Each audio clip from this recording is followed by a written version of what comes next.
அண்டத்தின் கருங்கல் உருவான போதே உருவானவை தமிழினமும் மொழியும் என்பது பாரதிதாசனின் வாக்கு.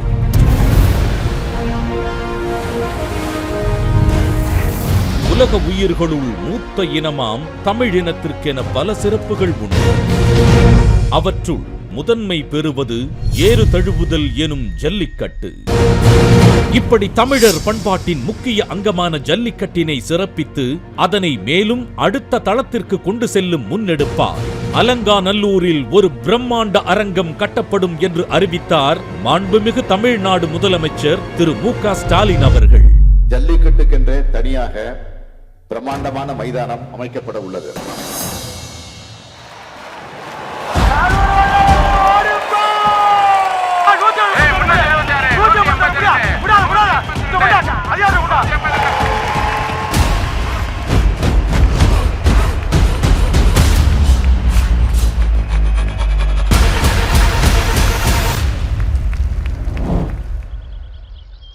காளை தமிழர்களுக்கு தெய்வம். தமிழன் பயிர் வளர்க்க, பயணம் செய்து உயிர் வளர்க்க காலங்காலமாக நம்மோடு வாழ்ந்து வருகிறது இந்த காளைகள்.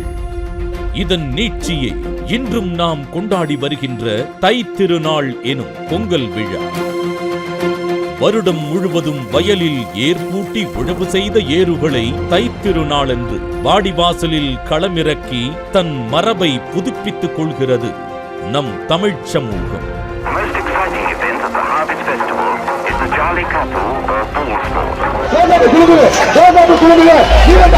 இன்றைய ஜல்லிக்கட்டு துவக்கத்தில் ஐந்திணைகளில் ஒன்றான முல்லை திணையில் வாழ்ந்த மேய்ச்சல் இன மக்களான ஆயர் ஆய்ச்சியர் ஏறு தழுவும் வழக்கத்தை கொண்டிருந்தனர் என்றும் சங்க இலக்கியங்களான கலித்தொகை தெரிவிக்கின்றன.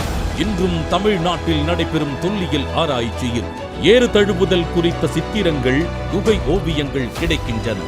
குறிப்பாக மதுரை மாவட்டத்தில் உள்ள கல்லூத்து மேட்டுப்பட்டி என்ற கிராமத்தில் காளையை அடக்கும் வீரனின் சித்திரம் ஒன்று கிடைத்துள்ளது. அது சிந்து சமவெளியில் கிடைத்த ஒரு சித்திரத்தோடு ஒத்துப்போகிறது. அன்று தொட்டு இன்று வரை பேராற்றலோடு காளைகளும் பேராவலோடு வீரர்களும் சந்திக்க சங்கம் வைத்து தமிழ் வளர்த்த மதுரையில் வருடம் தவறாமல் வாடிவாசல் திறந்து வருகிறது.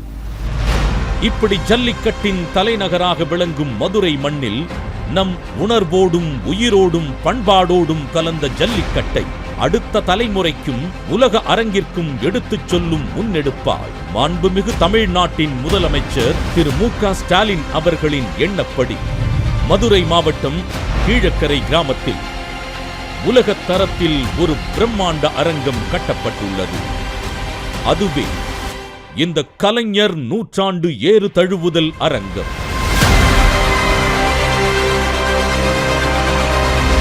60.8 ஏக்கர் பரப்பளவில் அமைந்துள்ள இந்த பிரம்மாண்டமான அரங்கில் வாடிவாசல், காளைகளுக்கான காத்திருப்பு தயார் நிலை கூடம், கால்நடை மருத்துவமனை, மாடுபிடி வீரர்கள் முதலுதவி கூடம், முக்கிய பிரமுகர்களுக்கான அறைகள், ஊடகவியலாளர்கள் கூடம், ஆண்கள் ஒப்பனை அறை, பெண்கள் ஒப்பனை அறை என நல்ல சுகாதார வசதியுடனும் பாதுகாப்பு அம்சத்துடனும் சுமார் 5000 பார்வையாளர்கள் பார்க்கும் வகையில் பிரமிப்பூட்டும் விதமாக உருவாகியிருக்கிறது இந்த பிரம்மாண்ட ஜல்லிக்கட்டு அரங்கம்.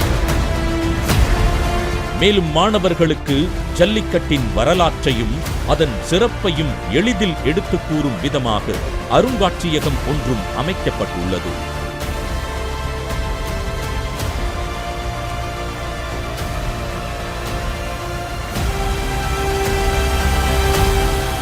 எதை செய்தாலும் அதை தொலைநோக்கு சிந்தனையோடு செய்து வரும் தமிழ்நாடு அரசு இந்த மைதானத்தில் ஜல்லிக்கட்டு நடைபெறாத நாட்களில் இளைஞர்களின் திறமைகளுக்கு உதவும் விதமாக விளையாட்டு மைதானமாகவும் பயன்பட இருக்கிறது.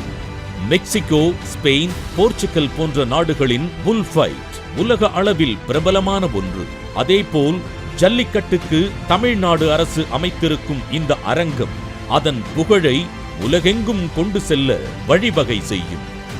தமிழர்களின் கலை, பண்பாடு மற்றும் வரலாற்றை பறைசாற்றக்கூடிய இந்த பிரம்மாண்ட அரங்கத்தை உலகத் தமிழர்கள் அனைவரும் போற்றும் வகையில் இன்று நிகழ்த்தி காட்டியிருக்கிறார் நமது மாண்புமிகு முதலமைச்சர் திரு மு.க. ஸ்டாலின் அவர்கள்.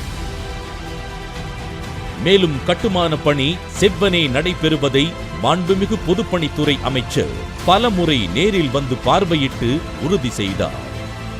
நமது முதலமைச்சர் அவர்களின் சீரிய வழிகாட்டுதலுடன் பொதுப்பணித்துறை அமைச்சர், செயலாளர், கட்டிட வடிவமைப்பாளர், பொறியாளர், அலுவலர்கள் முழு ஈடுபாட்டோடு தொடர்ந்து கண்காணித்து எந்த தாமதமும் இல்லாமல் குறித்த நேரத்தில் இந்த அரங்கம் கட்டி முடிக்கப்பட்டுள்ளது. காளைகள், மாடுபிடி வீரர்கள், பொதுமக்கள் என அனைத்து தரப்புக்கும் பயன்படும் வகையில் உருவாகியிருக்கும் இந்த மேன்மையான திட்டத்திற்கு தங்களின் பெரும் பங்களிப்பை வழங்கியதில் தமிழ்நாடு பொதுப்பணித்துறை பெருமிதம் கொள்கிறது. கட்டமைப்புகள் உருவாக்குவோம், வாழ்க்கையை உயர்வாக்குவோம்.